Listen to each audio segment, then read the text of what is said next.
정치는 우매한 대중의 정치라는 뜻이에요. 우매한 대중의 정치. 우매한 대중의 정치. 그래서 사람들이 직접적으로 참여한다고 다 좋은 건 아니구나 라는 생각을 하게 된 사람이 제일 앞장서 했던 사람이 플라톤이라는 사람이에요.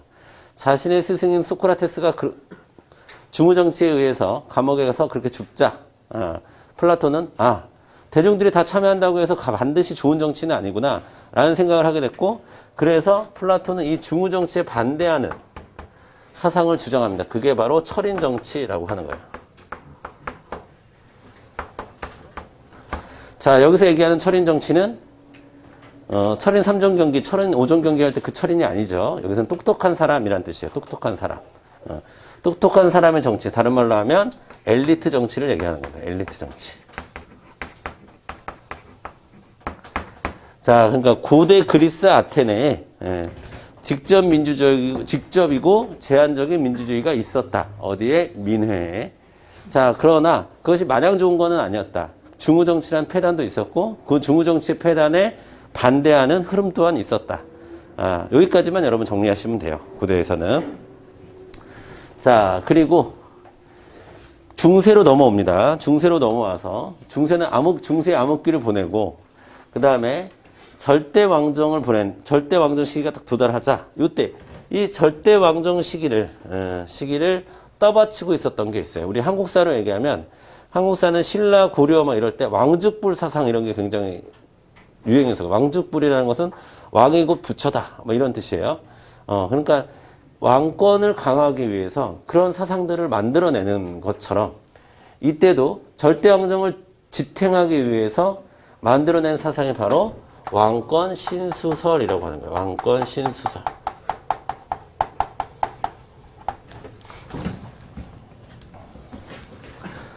자, 왕권 신수설.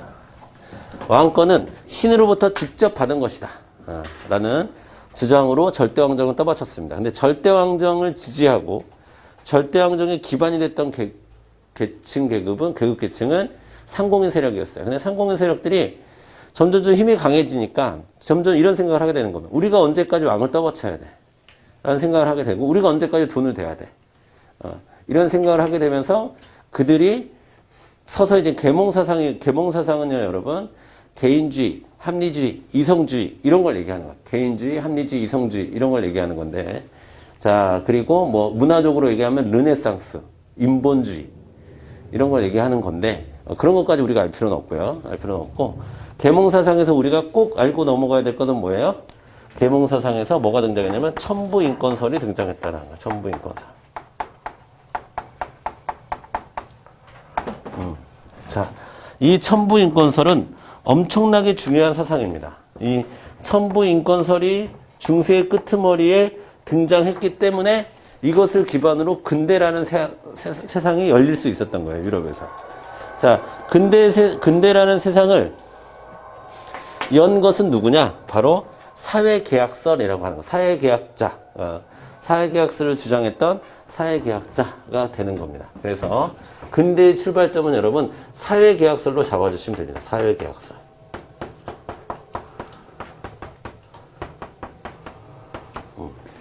사회계약설. 자, 사회계약설은 천부인권설의 기초에서 만들어진 거예요. 모든 사회계약설은 이 천부인권설이랑 연결이 되는 거예요. 직접.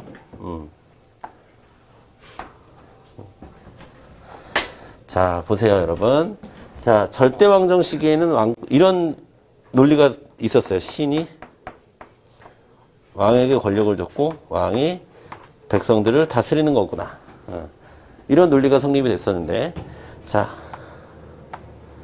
계몽사상은 뭐냐면요. 신이 왕에게 권력을 준 게 아니라 신이 모든 사람들에게 권력을 준 거야. 모든 사람들에게 권리를 준 거야.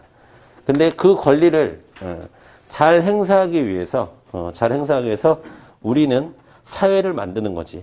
그 사회는 왕정도 될 수 있고 왕정이 아닌 사회도 될 수 있지만 어쨌든 우리가 사회를 만드는 거야 라는 겁니다. 자, 신이 왕에게 권력을 줬다. 이게 바로 왕권 신수설을 얘기하는 거고요.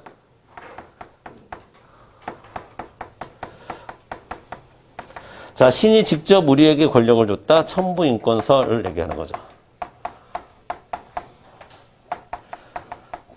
그리고 백성들이 직접 왕을 만들었다라고 하는 것은 바로 사회계약설로 정리가 되는 겁니다. 때문에 사회계약설은 천부인권설과 뗄래야 뗄 수가 없는 관계가 되어버렸어요. 천부인권설이 없으면 사회계약설이 나올 수가 없는 겁니다. 자, 그러면 신이 백성들 모두에게, 사람들 모두에게 고유의 권리를 줬어. 그거를 우리가 세 글자로 뭐라고 하죠? 무슨 권이라고 얘기하죠? 자연권이라고 해요. 자연권. 즉, 사회가 구성되기 이전에도 이미 우리는 받은 게 있어. 그게 자연권이라는 거예요. 자연권. 자연이라는 말은 원래부터라는 뜻이에요.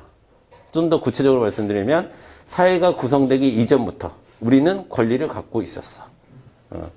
자, 그래서 그 천부인권설에 기초해서 사회계약설이 나왔는데, 사회계약설이 나왔어요. 그래서 사회계약설은 크게 세 가지가 있는 거죠. 자, 제일 먼저 홉스가 있고,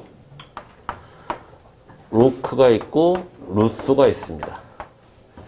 자, 홉스는 일단 인간 본성을 어떻게 봤냐면 악하다고 봤죠. 즉, 이기적이라고 봤습니다.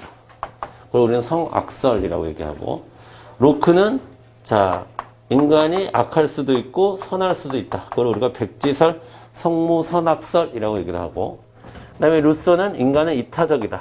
즉 선선설 이렇게 얘기합니다. 자, 연결되는 거예요. 홉스는 인간이 이기적인 존재이기 때문에 자연 상태는 투쟁 상태라고 봤어요. 자, 모두가 모두를 대상으로 투쟁하는 상태. 만인에 대한 투쟁 상태로 이해를 했습니다. 자, 로크는 자, 투쟁 상태이긴 하지만 잠재적이다라고 봤어요. 자, 루소는 그렇지 않습니다. 인간이 모두 이타적이기 때문에 자연 상태는 자유롭고 평화롭다라고 봤어요. 그러나 루소가 생각하기에 문제는 자연 상태가 문제가 아니라 그 자연 상태는 자유롭고 평화로운데 자유롭게 평화롭게 살지 못하는 사람들이 있다. 그 사람들은 제도에 발목이 잡혀있기 때문이고, 그 제도를 쇠사슬이라고 표현하면서 쇠사슬에 묶여있는데 사유재산제나 신분제라는 쇠사슬에 묶여서 자유롭고 평화로운 상태를 누리지 못한다. 이게 이제 이들이 생각하는 자연 상태였어요. 그래서 홉스는 언제 많은 사람들이 나를 침략할지 모르는 거기 때문에 항상 생존이 제일 중요하다고 생각했습니다. 생존권이 제일 중요하다고 생각했고, 로크는 자, 재산권이 제일 중요하다고 생각했고, 그 다음에 루소는 사람들이 가진 일반 의지가 제일 중요하다고 생각했어요. 자, 그래서 홉스는 우리가 갖고 있는 자연권을, 천부인권을 신으로 받은 저 권력을 모두 누군가에게 줘야 된다고 생각했어요. 그래서 전부양도설을 주장하고, 로크는 재산권 빼고 나머지는 줄 수 있다 라고 해서 일부양도를 주장하고, 자, 그 다음에 루소는 자, 그 무엇도 줄 수 없다라고 얘기했습니다. 그래서 자, 모두 줬기 때문에, 절대 권력에게 모두 줬기 때문에, 자, 홉스는 군주 주권론을 주장하고요, 유일하게. 그 다음에 로크는 자, 일부 양도했기 때문에 뭐를 주장할 수 있어요? 저항권을 주장하고 있고, 그 저항권을 전제로 한 입헌군주제 정도를 주장합니다. 자, 물론 직접적인 간접적인 방식으로요.